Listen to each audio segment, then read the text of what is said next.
नमस्कार मंडळी, मी प्रिया पुन्हा एकदा तुमचं सगळ्यांचं स्वागत करते आपल्या आणखी एका नवीन व्हिडिओमध्ये।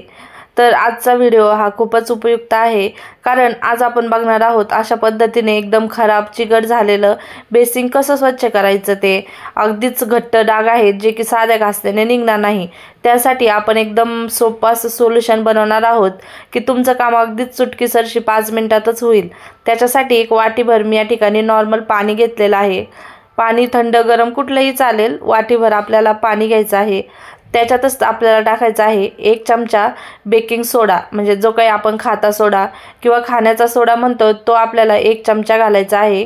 आणि आणखी आपल्याला एक लागणार आहे ते म्हणजे भांडे घासायचं जे लिक्विड असतं, डिशवॉश लिक्विड आपण प्रत्येकाच्या घरामध्ये उपलब्ध असतंच भांडे घासण्यासाठी, ते सुद्धा अर्धा चमचा आपल्याला या ठिकाणी टाकायचं आहे। त्यानंतर आपल्याला हे संपूर्ण साहित्य एकजीव करून घ्यायचं, चमच्याच्या साहाय्याने छान असं हलवून घ्यायचं, म्हणजे सोडा विरघळेपर्यंत आपल्याला हे हलवून घ्यायचे। त्यानंतर ज्या कोणत्या काथ्याने तुम्ही बेसिन घासत असाल त्याच काथ्यामध्ये हे लोशनमध्ये बुडवायचा आणि आपल्याला अशा पद्धतीने बेसिन हे घासून घ्यायचं आहे। तुम्ही लगेचच बघू शकता रंग आधी किती खराब होता, एकदम काळं चिकट पडलेलं बेसिन होतं, बंद पडलेलं होतं, त्यामुळे इतकं खराब झालेलं होतं। आणि तुम्ही अशाच पद्धतीने नळ सुद्धा याचे घासून घेऊ शकता। बेसिन नळ सोबतच ज्या बेसिनच्या वरती ज्या स्टाईल फरच्या असतात ना त्या सुद्धा तुम्ही ह्या सोल्युशनमध्ये तुम्ही बुडवायचं आणि छान असं घासून घ्यायचं। 5 मिनिटं पण लागत नाही, पण बेसिन म्हणाल ना तर एकदम स्वच्छ होणार आणि जी काही दुर्गंधी येत होती ती सुद्धा निघून जाणार आणि एकदम चकाचक असं पांढरं शुभ्र हे बेसिन बघा आपलं व्यवस्थित झालेलं आहे। सोबतच मी या ठिकाणी स्टाईल फरच्या ज्या आहेत ना त्या सुद्धा घासून घेत आहे। तर तुम्ही सॉफ्ट किंवा हार्ड ज्या काथ्याचा तुम्ही वापर करतात बेसिन घासण्यासाठी त्याचा तुम्ही या ठिकाणी वापर करू शकता।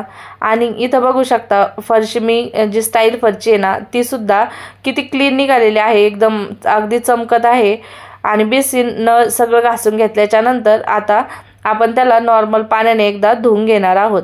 तर तुम्ही बघू शकता आधी बेसिन किती खराब होतं आणि नंतर किती स्वच्छ झालेलं आहे, ते अगदीच पांढरा शुभ्र असा त्याचा रंग झालेला आहे।